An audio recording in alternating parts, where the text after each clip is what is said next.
Welcome back to the Business Leadership Blueprint.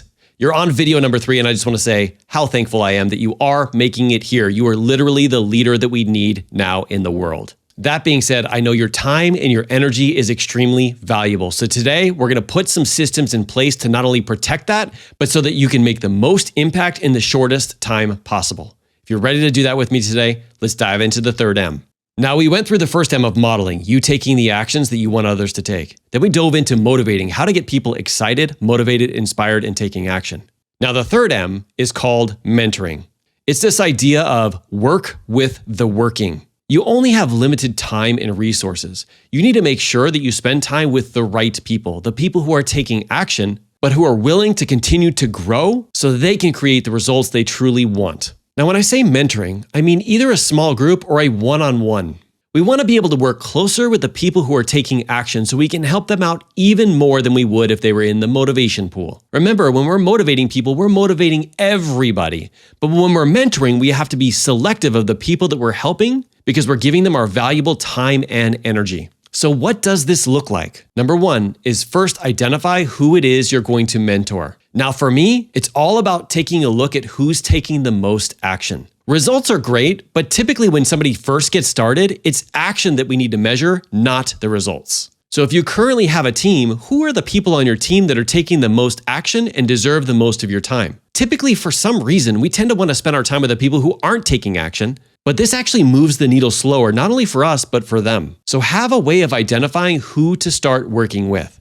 Now, as you grow your business, this is going to change. Maybe right now you do have to have a little bit lower standards than you will when you have $1 million business. But that's the beauty of your business is you get to decide who to work with. Step number 2 is now set up some expectations so you can identify if you should continue to work with them in the future. Here's the thing, when people first get started, they're excited, they're fired up, they're ready to go. And maybe they'll start taking action in the beginning. But if something gets them off track to the point where they're not showing up at all, and you're still giving them the time to mentor them, maybe they just need to take a step back because it's a different season of their life. But you have to have some way of measuring that they're taking action. Now, for me, if I have a one-on-one conversation with somebody, I give them some steps to take based off of the conversation that we just had that I will check in with them the next time we have a call. Now, the first time they come back and they haven't done it, I don't immediately stop mentoring them. I give them at least 2 to 3 times to show me that they're going to go out and take action. But if they don't, I just tell them like, hey, now might not be the time. When you are ready to fully commit to this, please come back and I will definitely help you. Now, it's the same thing that I do inside of a group program, except for typically I'll use a tracker to be able to identify who's taking action and who's not. The people who are taking action on the tracker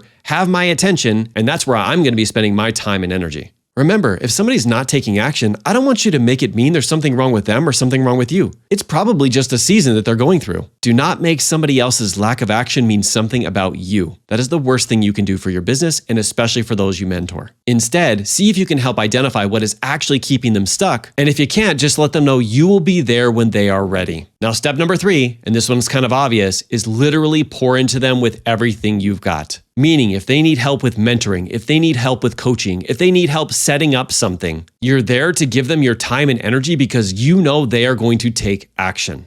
Just make sure you set up a way to check in to make sure that they've actually followed through. And then you just go through this process and rinse and repeat. Maybe when you get started, maybe you will have a one-on-one contact with people. But as you continue to grow, your team will continue to grow, and you'll want to move more towards a small group type program. This is also great because some people will have questions on the call, and it'll help out everybody else in the entire group. But it also is a little bit less personal because it's not a one-on-one atmosphere. There's both positives and negatives for both, but find what works best for you. Now, the last part about mentoring is this is a really powerful experience, but it takes a lot of time and energy. I also know that you have been mentored to get to where you are today. I would highly encourage you to reach out and thank them for giving you the time and energy to get you to where you are today. Now, what's also great about mentoring is sometimes you have to ride on the coattails of somebody else's belief because you don't fully believe in yourself right now. I want you to let people know that that's okay because we've all ridden on the coattails of somebody else until we have enough belief to give our coattails to someone else. That's the ability that you get to give when you start to mentor people. Now, I said this was a 3-part mini course, but there's one more video that I want to give you tomorrow. We want to break down the 4th M, and then I really want to show you this in action. I've seen so many times people give you like the theory when it comes to what you're learning, but they don't actually show you what it's like in the everyday world. That is going to be the purpose of tomorrow's video.